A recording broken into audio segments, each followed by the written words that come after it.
السلام علیکم۔ جیسا کہ توہین رسالت ایک سنگین جسارت رحمت عالم صلی اللہ علیہ وآلہ وسلم کی ذات وہ عظیم ذات ہے جن کے تذکرہ پاک کی خاطر دہن کو مشک و غلاب سے 1000 بار دھونا پڑتا ہے۔ وہ عظیم شخصیت جن کی توصیف میں خود رب العالمین رتب الشان ہے، جن کی شان 1400 سال سے بیان ہو رہی ہے، لیکن ان کے اوصاف کا ایک باب بھی پورا نہیں ہوا۔ حضرت حسان بن ثابت ہوں یا سعدی شیرازی، امام احمد رضا بریلوی ہوں یا حافظ مظہر الدین، حضرت ضیاء المامت ہوں یا مولانا مودودی، نظم و نثر میں آپ کے اوصاف کے ذکر جمیل کا ایک دبستان آباد ہے۔ ان شخصیت کے ہوتے ہوئے میں کیا اور میری بساط کیا کہ میں اپنے آقائے مولا صلی اللہ علیہ وآلہ وسلم کی شان میں کچھ کہہ سکوں، تاہم یہ ایک حقیقت ہے کہ ہر مومن کا دل محبت رسول صلی اللہ علیہ وآلہ وسلم سے آباد ہے۔ ہر مسلمان کی رگوں میں عشق رسول خون بن کر دوڑتا ہے۔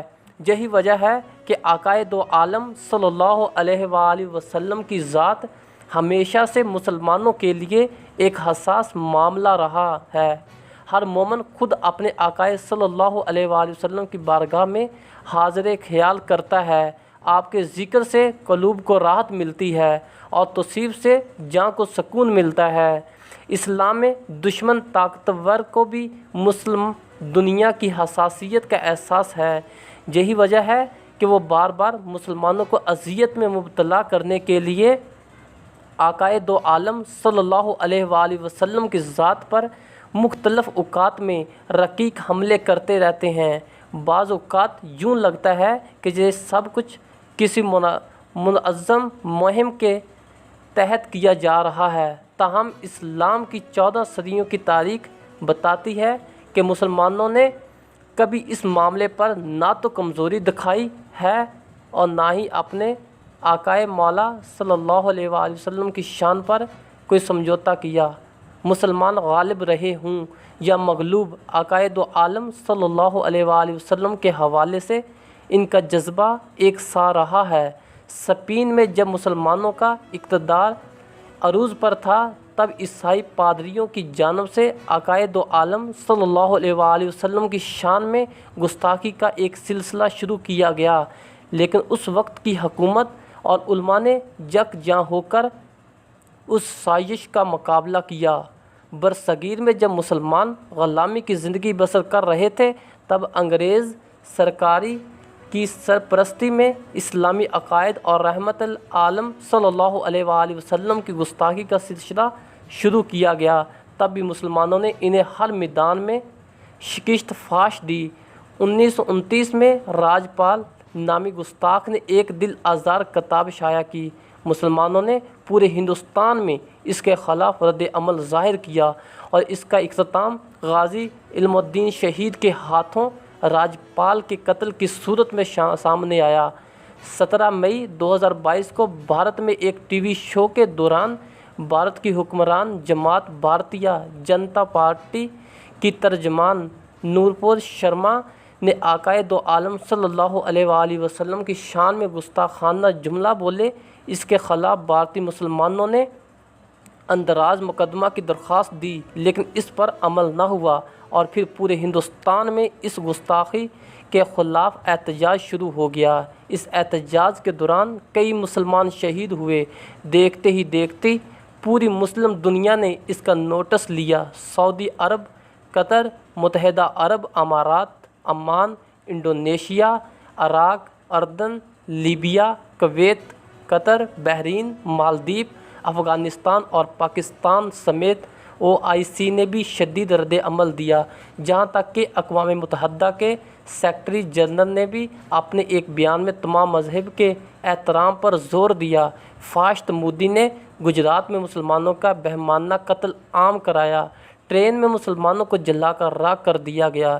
اسی کے دور میں بابری مسجد پر حملے ہوئے۔ ایک منظم مہم کے تحت مسلمانوں کی نسل کشی کی گئی اور اس کے انتہا پسندانہ رویے کی وجہ سے بھارت کی تمام اقلیتوں میں عدم تحفظ کا احساس بڑھا۔ مسلمانوں کے ساتھ ساتھ عیسائی، ذلت، سکھ اور پارسی بھی ہندوؤں کے انتہا پسندانہ رویے کا شکار ہیں۔ بھارت کے سیکولرزم کا پردہ بری طرح چاک ہو چکا ہے۔ آج نہرو اور ابوالکلام آزاد کا بھارت نہیں بلکہ مودی جیسے فاشسٹ اور نسل پرست متعصب شخص کا ملک ہے۔ بھارتی وزیر اعظم، وزیر داخلہ یا وزیر خارجہ میں سے کسی نے تعدم تحریر اپنی جماعت کے رہنماؤں کے رویے کی مذمت نہیں کی، جس سے یہ واضح ہوتا ہے کہ یہ سب کچھ ان کی سرپرستی میں ہو رہا ہے۔ مودی کی اقلیت دشمن کارروائیوں کی وجہ سے بھارت تیزی سے ٹوٹنے کے مرحلے کی طرف جا رہا ہے۔ 10 سے زائد ریاستوں میں آزادی کی تحریکیں چل رہی ہیں اور وہ وقت دور نہیں جب رسول صلی اللہ علیہ وآلہ وسلم کے گستاخی کرنے کی پاداش میں ان کا یہ ملک ٹکڑوں میں بٹ جائے گا۔ بھارت میں ہونے والے گستاخانہ واقعے کے بعد دیگر اسلامی ممالک کی طرح پاکستانی قوم نے بھی اپنے جذبات کا اظہار کیا، لیکن حکومت روایتی اور سرکاری رد عمل سے آگے نہ بڑھ سکی۔ جناب وزیر اعظم، بعض معاملے سیاسی مصلحتوں سے بالاتر ہو کر دیکھنے چاہیے۔ آپ بذات خود ایک دیندار گھرانے سے تعلق رکھنے کے دعوے دار ہیں۔